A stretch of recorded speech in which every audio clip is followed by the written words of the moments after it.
Hey, c'est aujourd'hui le 42e jour du Sun & Books, et si vous ne savez pas ce que c'est une chaîne de vidéos faite par des booktubeurs qui vous emmènent dans les 4 coins du monde en vous présentant des livres, qui est organisée par Lilia, Johanna, Thomas et Elise.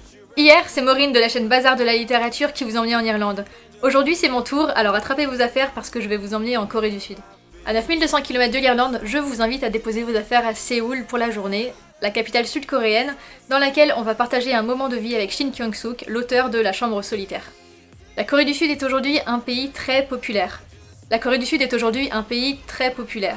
faut dire que ses produits culturels et de consommation s'exportent de mieux en mieux. Entre les grandes entreprises comme Samsung et Hyundai qui exportent tous les produits possibles et imaginables, et la K-pop qu'on entend de plus en plus, jusqu'aux films qui arrivent dans nos salles de cinéma. Bref, vous l'aurez compris, la Corée du Sud est en constante évolution. Pourtant, derrière cette apparence, la réalité est un petit peu différente. Pour faire simple, les conditions de travail sont très difficiles et l'accès à de l'éducation est encore plus compliqué pour les étudiants les plus pauvres. C'est ce que nous raconte entre autres Shin Kyung-suk, une auteure très populaire en Corée. Dans ce roman autobiographique, elle fait des va-et-vient constants entre son présent et son passé pour nous montrer toutes les répercussions que son passé a eues sur elle. Son livre est découpé en 4 grandes parties et ont été au fur et à mesure publiés dans un magazine littéraire coréen.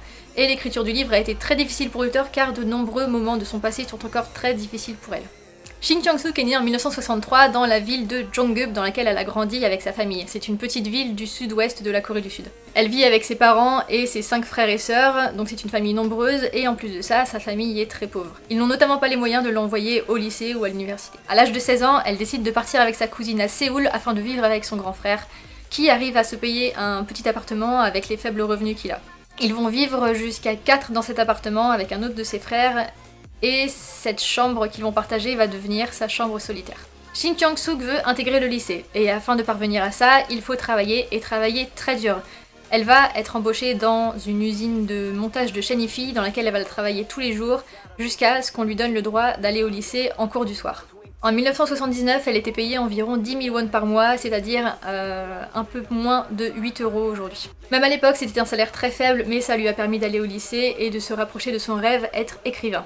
Les conditions de travail sont très difficiles et c'est vraiment très bien dépeint dans ce livre, c'est-à-dire qu'elle a de nombreuses heures de travail, elle travaille 6 jours sur 7, elle a en plus de nombreuses heures supplémentaires qu'elle ne peut pas rater, et en plus de ça, elle doit être présente au lycée afin de pouvoir préparer à long terme ses concours pour l'université, qui est quelque chose de très difficile d'accès. En plus de ça, encore, son entreprise va très mal, les licenciements sont proches et les employés syndiqués sont harcelés par la direction.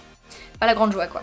C'est en gros ce qui va se passer dans ce livre, on va suivre Shin Kyung-suk, qui va travailler pour pouvoir aller au lycée afin de pouvoir devenir écrivain et suivre son rêve.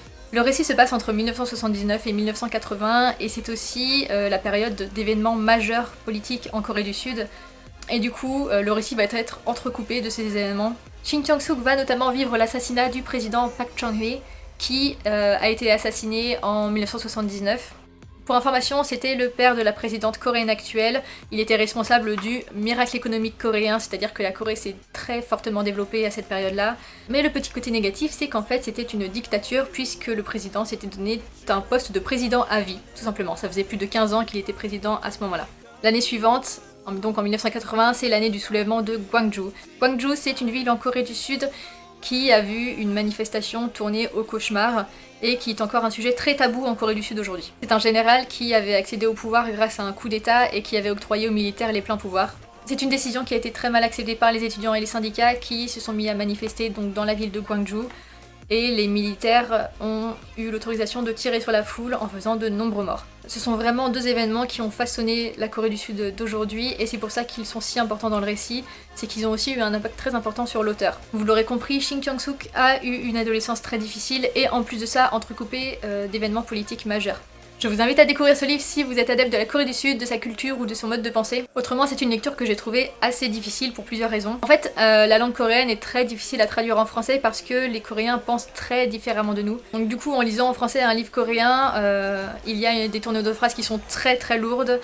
Par exemple, l'auteure, quand elle parle de son adolescence, elle commence toujours ses phrases par « moi qui ai 16 ans », blablabla. Moi qui ai 16 ans. C'est juste un exemple, mais la lecture et le récit sont assez lourds et difficiles à digérer. Autrement, pour une personne comme moi qui aime la Corée du Sud, c'est un livre vraiment très intéressant, notamment pour la perception qu'a eu donc à l'époque cette adolescente qui a vécu ces événements dont on entend parler partout quand on étudie l'histoire de la Corée. C'est une lecture que j'ai bien aimée sur ce point-là. La Chambre solitaire est un livre qui est sorti en coréen en 1995, mais qui n'a été traduit qu'en 2008 grâce aux éditions Piquet en France. J'espère que ce petit tour coréen vous aura plu, remballez assez rapidement vos affaires parce que vous partez dès demain pour New York avec Megan de la pause lecture. Vous n'avez pas vraiment le temps de vous reposer, mais n'oubliez pas entre temps les concours qui sont disponibles sur la page Facebook du Sun & Books. Tous les jours vous avez des nouveaux concours et vous avez de nombreux livres à gagner. N'hésitez pas à aimer cette vidéo, je vous dis à la prochaine. Bye! We are meant to be, it's clear to see my love is bigger than I thought. I got everything I want when I hold you with my